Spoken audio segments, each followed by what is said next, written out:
Subscribe to my channel for more videos and press the bell icon for latest updates. बिस्मिल्लाहिर्रहमानिर्रहीम। अस्सलामु अलैकुम। Dear student, आज का जो हमारा टॉपिक है उसमें हम नेक्स्ट चैप्टर को स्टार्ट करने लगे हैं और ये जो चैप्टर है ये उस ऑर्गेनिज़म के बारे में है जो आप कह सकते हैं जो अल्लाह रब्बुल इज़्ज़त की तरफ से बहुत बड़ी ब्लेसिंग है। अगर ये ऑर्गेनिज़म दुनिया में ना होता तो शायद दुनिया जो गला सड़ा मटेरियल है, मुर्दार जो हैं, डेड बॉडीज़ प्लांट की हों, एनिमल की हों, दूसरे ऑर्गेनिज़म की हों, उनका दुनिया में ढेर लग जाता और हो सकता है दुनिया से न्यूट्रिएंट भी ख़त्म हो जाते। तो इस वजह से हम इस ऑर्गेनिज़म को कहते हैं कि ये अल्लाह की बहुत बड़ी नेमत है। ये और बैक्टीरिया दोनों मिलके हमारे इन्वायरमेंट को डेड बॉडीज़ से साफ़ करते हैं। तो इस वजह से ये जो किंगडम हम डिस्कस करने लगे, इस किंगडम को हम कहते हैं किंगडम ऑफ रिसाइकलर, कि ये जो चीज़ें गल सड़ जाती हैं, ख़राब हो जाती हैं, डेड हो जाती हैं, उनसे दोबारा न्यूट्रिएंट को निकाल के इन्वायरमेंट में वापस देते हैं। तो इस ऑर्गेनिज़म का नाम है किंगडम फंजाई। फंजाई का किंगडम हम डिस्कस करने लगे हैं और या फिर इसको किंगडम ऑफ रिसाइकलर भी कहा जाता है। तो सबसे पहले हम इसकी तादाद को डिस्कस करेंगे। तकरीबन दुनिया में 1 लाख के करीब फंजाई की स्पीशीज़ जो ऐसी हैं जो डिस्कवर हो चुकी हैं, लेकिन साइंटिस्ट का ख्याल है कि ये भी कम है। मोर आर एस्टिमेटेड, काफ़ी सारों के बारे में अंदाज़ा है कि ये मज़ीद दुनिया में मौजूद हो सकती हैं, हो सकते वो फ्यूचर में डिस्कवर भी हो जाए। उसके बाद फंजाई में वैरायटी बहुत ज़्यादा है, यानी इसमें ऐसी फंजाई भी हैं जो बदनाम है, नुकसान पहुंचाने वाली, ऐसी भी है जो मज़ेदार है, खाने वाली है, ऐसी भी है जिसका हमें पैसे के लिहाज से फ़ायदा होता है। और फंजाई का एक बहुत बड़ा रोल ये है कि वो हमारे इन्वायरमेंट को डेड बॉडी से साफ़ करते हैं। तो ये 3-4 चीज़ें हैं जो अपने जहन में रखने। नोटोरियस का मतलब होता है जो बदनाम हो, जिसका काम ख़राब हो। तो जैसे स्मट और रस्ट, ये बहुत डिज़ास्ट्रस हैं, ख़तरनाक हैं, क्योंकि ये हमारी जो वो फसलें जो हमें फूड देती हैं उनको बर्बाद कर देती हैं। वीट है, कॉर्न है, राइस, दुनिया में सबसे ज़्यादा फूड इन 3 फसलों से आता है। उसके बाद मोल्ड्स, ये काफ़ी सारी फ्रूट की क्रॉप पे और जो दूसरा फूड स्टफ़ वगैरह है जैसे रोटी वगैरह है उसके ऊपर ग्रो करती हैं, उसको ख़राब करती हैं। काफ़ी सारी जो डिलीशियस हैं, के मज़ेदार हैं, खाने के काबिल हैं, जैसे सबसे जो मशहूर है मशरूम, जो आमतौर पे पिज़्ज़ा वगैरह में भी इस्तेमाल होती है। उसके बाद मॉरल्स, ट्रफल, ये ऐसी हैं जो खाई जाती हैं। उसके बाद जो कमर्शियली इंपॉर्टेंट है जिससे हमें पैसे के लिहाज से फ़ायदा होगा वो पेनिसिलियम की स्पीशी है जो सोर्स ऑफ एंटीबायोटिक है, जिससे पेनिसिलिन एंटीबायोटिक मिलती है। इसी तरह जो यीस्ट है वो हमारी बेकरीज़ और ब्रेवरीज़, शराब के जो कारखाने हैं उसमें इस्तेमाल होती है। शराब ये क्यों बनाती है? क्योंकि इसके अंदर प्रॉपर्टी है फर्मेंटेशन की। तो और फर्मेंटेशन की वजह से हमेशा एक कंपाउंड बनता है जिसको हम कहते हैं अल्कोहल। तो ये ग्लूकोज को अल्कोहल में कन्वर्ट कर रही होती है, तो इस वजह से इसको शराब बनाने के लिए भी इस्तेमाल किया जा सकता है। और ये जो रोल है, इकोलॉजिकल रोल से क्या मुराद है कि फंजाई इन्वायरमेंट को क्या फ़ायदा देगी। फंजाई का इन्वायरमेंट को जो सबसे बड़ा फ़ायदा यही है कि वो डेड बॉडी से इन्वायरमेंट को साफ़ करेगी। और ये रोल इसके बैक्टीरिया के रोल जैसा है। बैक्टीरिया और फंजाई ये 2 ऑर्गेनिज़म हैं जो ये रोल प्ले कर रहे हैं। उसके बाद टैक्सोनॉमिक स्टेटस ऑफ फंजाई। जब हम बात करते हैं टैक्सोनॉमी की, ये वो बायोलॉजी के ब्रांच है जिसमें हम ग्रुपिंग करते हैं, क्लासिफिकेशन करते हैं, नेमिंग किसी भी ऑर्गेनिज़म का करते हैं। तो टैक्सोनॉमिक स्टेटस ऑफ फंजाई से क्या मुराद है कि फंजाई को किस ग्रुप में रखा गया है। अगर हम हिस्ट्री की बात करें तो पहले सिर्फ 2 किंगडम थे, फंजाई को किंगडम प्लांटी के साथ रखा, क्योंकि जो पहले 2 किंगडम बने वो on the basis of cell wall बने हैं। तो चूँकि फंजाई के पास सेल वॉल थी इस वजह से इसको किंगडम प्लांटी में रखा गया और किंगडम प्लांटी के एक ग्रुप में रखा गया। लेकिन आज जब हम बात करते हैं फंजाई की, तो फंजाई के लिए एक अलहदा से किंगडम बनाया गया। तो आप कह सकते हैं कि जो टैक्सोनॉमिक स्टेटस है, यानी ग्रुपिंग के लिहाज से जो इसका स्टेटस है वो चेंज हुआ है। पहले प्लांटी का एक ग्रुप था, अब एक अलहदा से किंगडम बन गया है। उसके बाद अब हमने रीज़न देखनी है कि इसको प्लांट्स के साथ क्यों रखा गया, फिर प्लांट से क्यों निकाल दिया गया। फिर काफ़ी सारे साइंटिस्ट ने इसको एनिमल के साथ रखने की कोशिश की, फिर एनिमल से क्यों निकाल दिया गया। उसके बाद फिर हम मुख्तलिफ़ किस्म के इसके करैक्टर को डिस्कस करेंगे। तो सबसे पहले हम इसका कंपैरिजन करते हैं प्लांट के साथ। तो जब भी वर्ड आएगा कंपैरिजन का, तो आपने हमेशा याद रखना है कि जब हम किसी दो चीज़ों का आपस में मुवाजना कर रहे होते हैं, उनमें सिमिलैरिटीज़ भी देख रहे होते हैं, उनमें डिफरेंसेस भी देख रहे होते हैं। तो सिमिलैरिटीज़ प्लांट और फंजाई में क्या है, तो जब भी कंपैरिजन का वर्ड आएगा तो आपने, अगर ये शॉर्ट क्वेश्चन आ जाता है, तो आपने उन दो ऑर्गेनिज्म जिनका कंपैरिजन पूछा गया है उनकी सिमिलैरिटीज़ भी लिखनी है, उनके डिफरेंसेस भी लिखनी है।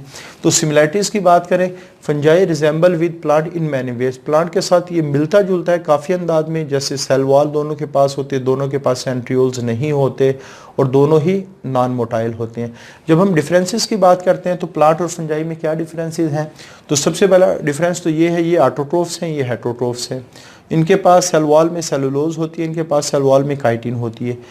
एक स्पेशल फीचर जो सिर्फ फंजाई से बिलोंग करता है, न्यूक्लियर माइटोसिस है। अब ये न्यूक्लियर माइटोसिस के इसको लेक्चर के एंड पे डिस्कस करेंगे। और प्लांट में न्यूक्लियर माइटोसिस नहीं होती। तो फिर काफ़ी सारे साइंटिस्ट ने, चूँकि ये हेटरोट्रोफ्स था, इस वजह से इसको एनिमल के साथ रखने की भी कोशिश की है, लेकिन फिर एनिमल के साथ क्यों नहीं रखा, पहले कोशिश क्यों की फिर रखा क्यों नहीं। यानी जब हम इसका कंपैरिजन विद एनिमल के साथ करते हैं तो पहले सिमिलैरिटीज़ में अगर देखा जाए तो काफ़ी सारे माइकोलॉजिस्ट का ख्याल है। माइकोलॉजिस्ट वो लोग होते हैं जो फंजाई को स्टडी करते हैं, क्योंकि माइको का वर्ड जब भी आएगा तो आपने ध्यान में रखना कोई ना कोई फंगस या फंगस का character, fungus like character discuss हो रहा होगा। तो माइकोलॉजी का स्टडी ऑफ फंजाई। तो फंजाई रिजेंबल मोर एनिमल्स दैन प्लांट्स, फंजाई, बाज़ माइकोलॉजिस्ट का ख्याल है कि फंजाई ज़्यादा एनिमल से मिलती है प्लांट की निस्बत। जैसे अनलाइक प्लांट के बरक्स, एंड लाइक एनिमल, और एनिमल की तरह फंजाई आर हेटरोट्रोफ्स, दोनों के पास सेलुलोज नहीं होती, दोनों के पास काइटिन होती है। काइटिन फंजाई में कहाँ होती है, सेल वॉल में, और एनिमल में कहाँ होती है, एनिमल का एक ग्रुप है जिसको हम कहते हैं आर्थ्रोपोड्स। वैसे तो हम इसको चैप्टर 10 में डिटेल से डिस्कस करेंगे, लेकिन आर्थ्रोपोड ये कीड़े मकोड़ों का ग्रुप है, मच्छर है, मक्खी है, टिड्डी है, ये जो कीड़े मकोड़े हमें नज़र आ रहे हैं ये सारे आर्थ्रोपोड्स हैं। इनके स्किन के ऊपर एक्सोस्केलेटन मौजूद होता है जो काइटिन से मिलकर बना है। तो ये काइटिन सेल वॉल में भी होती है फंजाई की, और एक्सोस्केलेटन ऑफ आर्थ्रोपोड्स में भी। और इसी वजह से, फॉर दिस इन कैरेक्टर्स की वजह से, some mycologist think that animal and fungi arose from the common ancestor. और ये बात अक्सर देखने में आई है, अगर दो ऑर्गेनिज्म के दरमियान में सिमिलैरिटीज़ पाई जाए तो साइंटिस्ट का फ़ौरन ही ख्याल जाता है कि शायद इनका ओरिजिन एक है, क्योंकि ओरिजिन एक हो तो उनके डिसेंडेंट के अंदर, उनकी आने वाली जनरेशन के अंदर सिमिलैरिटीज़ होती है। जैसे वालिदैन अगर एक हों तो जो बहन भाई होते हैं उनके अंदर काफ़ी सारे सिमिलर करैक्टर पाए जाते हैं। तो यही ख्याल साइंटिस्ट को होता है, जब ऑर्गेनिज्म में सिमिलैरिटीज़ वो देखते हैं तो वो फ़ौरन ये सोचना शुरू करते हैं कि शायद इनका ओरिजिन क्या है, एक है। लेकिन फिर बाद में रिसर्च से पता चलता है कि इनका ओरिजिन एक है या नहीं है। तो बहरहाल इन सिमिलैरिटीज़ की बिहाफ पे कुछ माइकोलॉजिस्ट ने ये कहना शुरू कर दिया था कि एनिमल और फंजाई में भी हो सकता है एक ही इंसेस्टर या अबाव अजदाद से निकले हों। आगे फिर हमने इसको किंगडम एनिमिलिया के साथ क्यों नहीं रखा, कुछ डिफरेंसेस नज़र आ गए। जैसे एनिमल के पास सेल वॉल नहीं होती, फंजाई के पास सेल वॉल होती है।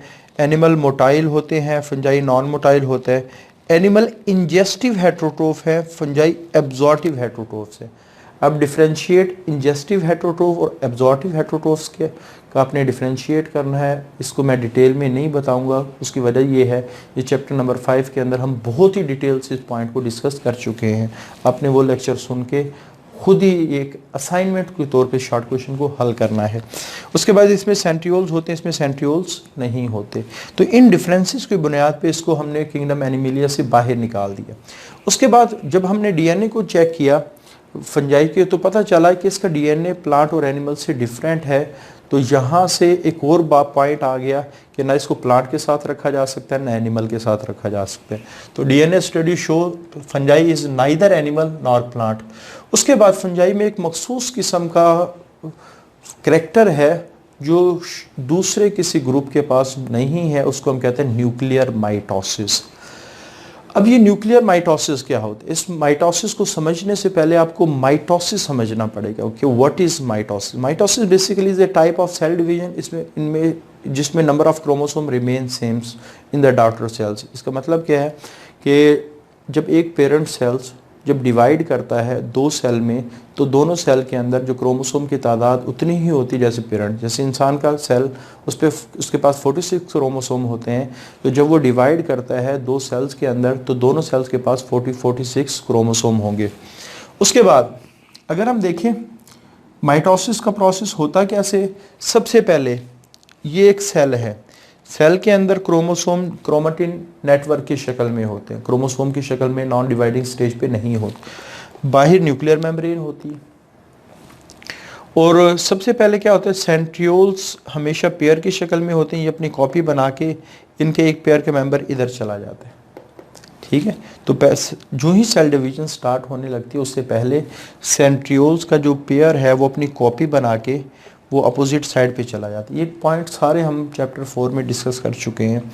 उसके बाद न्यूक्लियस के अंदर क्रोमोसोम बन जाते हैं और जो सेंट्रियोल्स हैं उससे स्पिंडल फाइबर निकलना शुरू हो जाते हैं। स्पिंडल फाइबर ये वो होंगे जिन्होंने क्रोमोसोम को सेपरेट करना है। उसके बाद ये जो स्पिंडल फाइबर है इतनी देर में न्यूक्लियर मेम्ब्रेन गायब हो जाती है और जो क्रोमोसोम के साथ ये स्पिंडल फाइबर अटैच हो जाते हैं। उसके बाद अगला स्टेप ये है कि स्पिंडल फाइबर फिर इन क्रोमोसोम को अपनी तरफ खींचते हैं और इस तरह आधे क्रोमोसोम एक तरफ चले जाते हैं, आधे क्रोमोसोम दूसरी तरफ चले जाते हैं। और जिस वक्त हमारे पास ये क्रोमोसोम अपने अपने पोल्स की तरफ आ जाते हैं तो इनके इर्द गिर्द न्यूक्लियर मेम्ब्रेन अरेंज हो जाती है और जो ही न्यूक्लियर मेम्ब्रेन अरेंज होती है तो सेल मेम्ब्रेन अंदर की तरफ पिंच करना शुरू कर देती और सेल को दो हिस्सों में डिवाइड कर देती। तो ये ब्रीफली मैंने डिस्क्राइब किया कि माइटोसिस कैसे होती। अब जो काम सेल के अंदर हो रहा है फंजाई में, वो काम सिर्फ न्यूक्लियस में होगा, यानी आप कह सकते हैं साइटोप्लाज्म के अंदर ये काम नहीं होता बल्कि सारा काम न्यूक्लियस के अंदर होता है। इस वजह से इसको न्यूक्लियर माइटोसिस कहा जाता है। पहली चीज़ तो ये है कि स्पिंडल फाइबर हमने कहा सेंट्रियोल से निकलते हैं आमतौर पे, लेकिन फंजाई में तो सेंट्रियोल्स होते नहीं है, तो फिर फंजाई में स्पिंडल फाइबर कहाँ से निकलते हैं। बेसिकली फंजाई में एक रीजन होता है जिसे हम कहते हैं एनालोगस रीजन, जो माइक्रोट्यूब्यूल से मिलके बना है। माइक्रोट्यूब्यूल्स वो है जो सेंट्रियोल्स बनाती हैं, सिर्फ अरेंजमेंट का फ़र्क है। सेंट्रियोल में एक प्रॉपर किस्म की अरेंजमेंट माइक्रोट्यूब्यूल की होती है, हमने डिस्कस किया था 27 माइक्रोट्यूब्यूल्स होते हैं, 9 ट्रिपलेट्स होते हैं, तो वो 27 माइक्रोट्यूब्यूल्स मिलके सेंट्रियोल्स बनाती है। तो यहाँ अरेंजमेंट थोड़ी सी माइक्रोट्यूब्यूल्स की डिफरेंट होती है, लेकिन काम चूँकि एक है, ये भी काम स्पिंडल अपरेटस को बनाने का करता है, सेंट्रियोल भी काम स्पिंडल अपरेटस को बनाने का करते हैं। इस वजह से इसको एनालोगस रीजन कहा जाता है। तो आपने एक वर्ड याद रखना है, एनालॉजी। एनालॉजी उस चीज़ को कहा जाता है जिसमें स्ट्रक्चर डिफरेंट हो लेकिन फंक्शन एक हो। जैसे इसकी बेस्ट एग्जांपल है हमारे सामने परिंदे का पर, मक्खी का पर, दोनों स्ट्रक्चर के लिहाज से डिफरेंट होते हैं लेकिन काम दोनों उड़ने का करते हैं। तो मच्छर का पर या मक्खी का पर या परिंदे का पर, ये दोनों एक दूसरे के लिहाज से एनालोगस स्ट्रक्चर हैं। तो ये वाले जो स्ट्रक्चर हैं ये सेंट्रियोल्स का काम करते हैं लेकिन सेंट्रियोल्स के स्ट्रक्चर से डिफरेंट होते हैं। तो न्यूक्लियर माइटोसिस में क्या होता है, न्यूक्लियर इन्वेलप टूटता नहीं है बल्कि माइटोटिक अपरेटस न्यूक्लियस के अंदर ही बनता है। और जिस वक्त आप कह सकते हैं क्रोमोसोम अलहदा हो जाते हैं, क्रोमोसोम सेपरेट हो जाते हैं, तो क्रोमोसोम के सेपरेट होते ही न्यूक्लियर मेम्ब्रेन दरमियान से कंस्ट्रिक्ट करती है और दो पोर्शन बना देती। Nuclear membrane constrict between 2 cluster of chromosome, और इस तरह ये हमारे पास प्रोसेस चल रहा होता है। तो फंजाई में हमेशा क्या हो रहा होता है कि न्यूक्लियस की तादाद में इजाफा हो, और जो न्यूक्लियस की तादाद में इजाफा होता है सेल का साइज भी बढ़ रहा होता है। तो इस वजह से आमतौर पे जब हम बात करते हैं फंगल सेल्स की तो हमेशा ये थ्रेड लाइक स्ट्रक्चर बनाते हैं। ये थ्रेड लाइक स्ट्रक्चर क्या होते हैं इसको हम अगले लेक्चर में डिस्कस करेंगे। तो अभी आपने जहन में रखना है कि फंजाई में जो काम आम माइटोसिस में सेल के अंदर हुआ था, फंजाई में वो काम चूँकि न्यूक्लियस के अंदर हुआ है, इस वजह से इसको न्यूक्लियर माइटो, तो ये कैरेक्टरिस्टिक ऑफ फंजाई है, फंजाई के एक बहुत बड़ा करैक्टर है। अच्छा, उसके बाद कुछ फंजाई ऐसे हैं उसमें ये जो न्यूक्लियर मेम्ब्रेन है बजाय कंस्ट्रिक्ट करने के ये डिसमेंटल हो जाती है। डिसमेंटल का मतलब है उतर जाती है। बाद में फिर हर क्रोमोसोम के इर्द गिर्द नई सेल मेम्ब्रेन और न्यूक्लियर मेम्ब्रेन को बनाया जाता है, सॉरी सेल मेम्ब्रेन कह रहे हैं। तो न्यूक्लियर मेम्ब्रेन डिसमेंटल हो जाती, उतर जाती है, बाद में हर क्रोमोसोम के क्लस्टर के ऊपर एक न्यूक्लियर मेम्ब्रेन अलग से बनाई जाती है। इस तरह भी आप कह सकते हैं न्यूक्लियर माइटोसिस होती है फंगस सेल के अंदर। तो nuclear mitosis is the characteristic of fungi, ये ना प्लांट में होती है ना एनिमल में होती है। तो काफ़ी सारे करैक्टर हमने डिस्कस कर लिए, जिसकी वजह से मजबूरन हमें प्लांट के लिए फंजाई के लिए एक ऐसे किंगडम को बनाना पड़ा, क्योंकि बाकी किंगडम के अंदर ये फिट नहीं हो रहा था। तो यही बात लिखी है, फंजाई चूँकि डिफरेंट है from animal, plant, protist, so separate kingdom is assigned. तो अलग से इसको किंगडम असाइन दिया गया है ताकि ये इसको आसानी के साथ क्लासिफिकेशन इसकी की जा सके। तो ये हमारा टैक्सोनॉमिक स्टेटस ऑफ फंजाई था, जिसमें हमने डिस्कस किया कि फंजाई को प्लांट से निकाल के किंगडम फंजाई तक कैसे पहुंचाया गया। तो मुख्तलिफ़ किस्म के करैक्टर से फंजाई के पास, जिसकी वजह से ना ये एनिमल में फ़िट होता है, ना प्लांट में फ़िट होता है, ना किसी और ऑर्गेनिज्म में फ़िट होता है। तो इसकी वजह से इसके लिए अलग से किंगडम बनाना पड़ा। तो ये हमारा आज का टॉपिक है, बहुत इंपॉर्टेंट लॉन्ग क्वेश्चन है। यहाँ से MCQs आ सकते हैं, कोई भी पूछा जा सकता है। जैसे कमर्शियली इम्पॉर्टेंट, उस फंजाई का नाम बताएं जिससे पेनिसिलिन मिलती है, उस फंजाई का नाम बताएं जो बेकरीज में इस्तेमाल होता है। तो यहाँ से इस तरह MCQs बन सकते हैं। और ये टैक्सोनॉमिक स्टेटस ऑफ फंजाई कि प्लांट की ग्रुपिंग कैसे चेंज हुई, ये बहुत दफ़ा लॉन्ग क्वेश्चन के तौर पे पूछा गया है। इसको अच्छी तरह तैयार करना है। शॉर्ट क्वेश्चन भी पूछे जा सकते हैं, कंपैरिजन प्लांट के साथ फंजाई का करें, कंपैरिजन एनिमल। और ये nuclear mitosis, the most important short question of this chapter nuclear mitosis है। तो ये टॉपिक तो बड़ा आसान सा है, थोड़ा सा कंसेप्चुअल है। ये जितने भी शुरू के टॉपिक हैं इस चैप्टर में, अगर आप शुरू के टॉपिक तैयार कर लेंगे तो पूरा चैप्टर समझना आसान होगा। अगर शुरू के जो टॉपिक है इसमें थोड़ी सी कमज़ोरी रही तो फिर पूरा चैप्टर समझना मुश्किल होगा। इस वजह से आप लोगों ने इसको अच्छी तरीके से तैयार करना है। आज के लिए इतना ही। अल्लाह हाफ़िज़।